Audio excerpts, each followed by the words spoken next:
le film en compétition, bonsoir. Je voudrais juste signaler que cette prise, c'est une première française. Voilà, c'est la première fois que le film est montré en France, il n'a pas encore de distributeur, donc je voudrais remercier.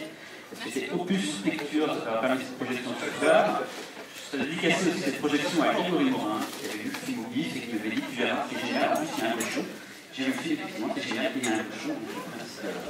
Beaucoup de Greg pour s'en aller. Je ne vais pas dire que je suis passé la merde, je vais tout ça. Il y a des choses intéressantes, je crois que les arcades, ça va dire la merde. Merci pour cette introduction qui me met particulièrement en valeur. Un film d'exorcisme, c'est toujours très sympathique à regarder. Quand bien il n'est pas très bon, c'est pas le cas de celui-ci, ce soir, rassurez-vous. Pourquoi? Je pense que c'est très simple en fait. C'est un genre, mais plutôt un sous-genre, qui malheureusement est pénalisé par l'ombre d'un classique absolu, qui est l'identité de petit, et de fait, quand on regarde des films qui s'intéressent aussi aux mêmes thématiques, et avec des traitements différents, c'est toujours compliqué de les comparer, puisque en termes de qualité, ça joue très rarement en leur faveur.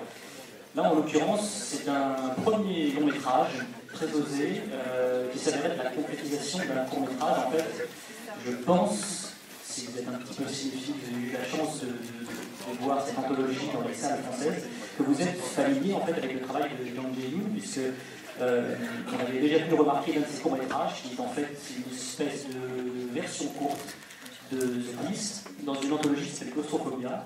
Le film s'appelle The 12th Assistant Deacon, et c'était pour lui une espèce de répétition générale avant de faire ce film.